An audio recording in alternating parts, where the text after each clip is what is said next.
The book of Genesis is the first book of the Bible, both in the Old Testament, Hebrew Bible, and the Pentateuch, the first 5 books of the Bible. Its name, derived from the Greek word Genesis, means origin or beginning, and appropriately, it narrates the origins of the universe, humanity, and God's covenant with the people of Israel. The book is traditionally attributed to Moses, but modern scholars suggest that Genesis was composed over many centuries, drawing from various sources and traditions. Here's a detailed exploration of the book of Genesis. Structure of Genesis. Genesis can be divided into 2 main parts. The primeval history, chapters 1 to 11. This section covers the creation of the world, the fall of humanity, and early human history, including the flood and the Tower of Babel.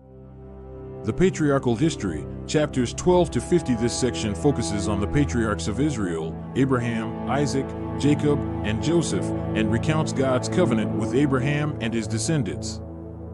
Part 1, the primeval history, Genesis 1 to 11. This part of Genesis presents the cosmological and theological view of the universe's creation and humanity's role within it. Creation, Genesis 1 to 2. Genesis 1 presents the creation of the world in 7 days. God speaks the universe into existence, creating light, sky, land, vegetation, stars, animals, and finally, human beings, who are made in His image. The order of creation. Day 1, light, separation of day and night. Day 2, sky and waters. Day 3, dry land and vegetation. Day 4, sun, moon, and stars. Day 5, sea creatures and birds. Day 6, land animals and humans. Day 7, God rests, Sabbath. Genesis 2 offers a second account of creation, focusing on the creation of Adam and Eve. In this narrative, God forms Adam from dust and places him in the Garden of Eden, instructing him not to eat from the tree of the knowledge of good and evil. God creates Eve as a companion for Adam from one of his ribs. This second creation story emphasizes human relationships, responsibility, and obedience to God. The fall, Genesis 3. The story of Adam and Eve's disobedience follows. Tempted by the serpent, Eve eats the forbidden fruit from the tree of knowledge, and Adam follows suit. This disobedience introduces sin and death into the world. God expels them from Eden, placing a curse on the serpent, Eve, and Adam, and humankind is condemned to toil and suffering. Cain and Abel, Genesis 4. Adam and Eve's sons, Cain and Abel, represent the first generation after the fall. Cain, out of jealousy, kills his brother Abel, committing the first murder. God confronts Cain, who is condemned to wander the earth. The flood and Noah, Genesis 6 to 9. As humanity becomes increasingly corrupt, God decides to cleanse the earth with a flood. He instructs the righteous Noah to build an ark to preserve his family and pairs of each animal species. After the floodwaters recede, God makes a covenant with Noah, promising never to destroy the earth by water again, symbolized by the rainbow. The Tower of Babel, Genesis 11. The final story in the primeval history recounts how humanity, speaking one language, attempts to build a tower to reach the heavens.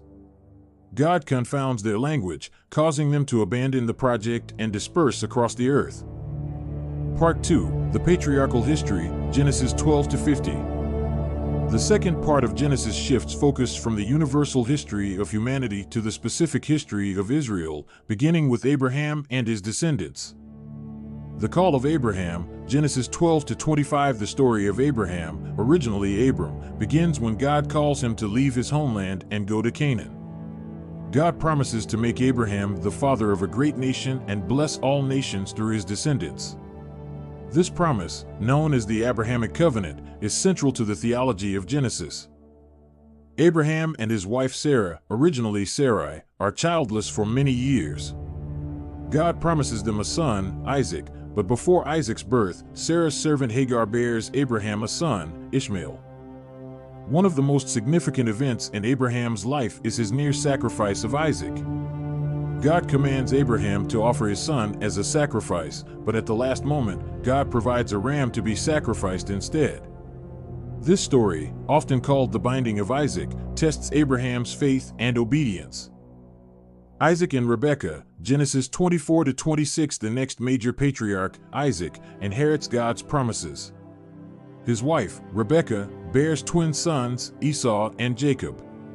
Although Esau is the elder, Rebekah and Jacob conspire to deceive Isaac so that Jacob receives the blessing meant for Esau. Jacob and the 12 tribes of Israel, Genesis 27-36. Jacob, later named Israel, becomes the father of the 12 tribes of Israel. Jacob's life is marked by struggles and divine encounters. He flees from his brother Esau after stealing his blessing. He works for his uncle Laban for many years, eventually marrying Leah and Rachel.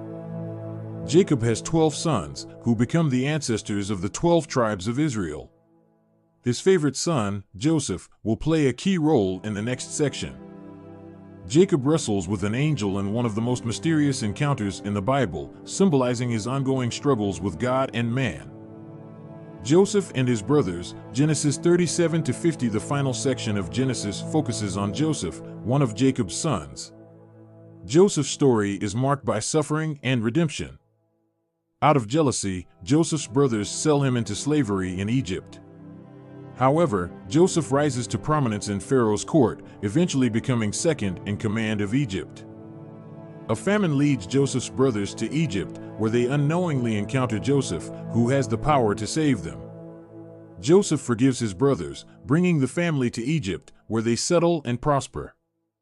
The book concludes with Joseph's death and a foreshadowing of the future enslavement of the Israelites in Egypt, setting the stage for the book of Exodus. Themes in Genesis. Creation and order. Genesis presents a world created by a purposeful, all-powerful God who establishes order from chaos. The creation narrative emphasizes God's sovereignty and humanity's unique role in creation. Sin and its consequences. The fall of humanity, beginning with Adam and Eve, introduces the theme of human disobedience and its tragic consequences. The stories of Cain and Abel, the flood, and the Tower of Babel all illustrate the corrupting influence of sin. Covenant. Central to Genesis is the idea of covenant, a binding agreement between God and humanity. God makes covenants with Noah, Abraham, Isaac, and Jacob, promising blessings, land, and descendants in return for their faith and obedience. God's faithfulness and human response. While humanity continually fails and sins, God remains faithful to his promises.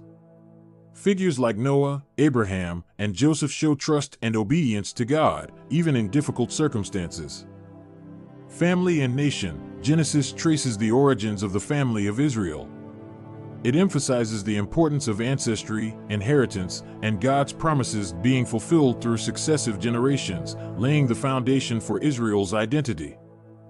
Divine providence. The story of Joseph, in particular, highlights God's unseen hand guiding events. Despite suffering and apparent misfortune, Joseph's trials ultimately serve God's plan to preserve the people of Israel. Conclusion. The book of Genesis is foundational to understanding not only the rest of the Bible but also Jewish and Christian theology. It explains the origin of the world, humanity, sin, and God's relationship with his creation, especially his covenant people, Israel. The book introduces major themes that resonate throughout Scripture: God's power, human responsibility, sin, and redemption, while setting the stage for the unfolding of salvation history in the books that follow. The book introduces major themes that resonate throughout Scripture: God's power, human responsibility, sin, and redemption, while setting the stage for the unfolding of salvation history in the books that follow.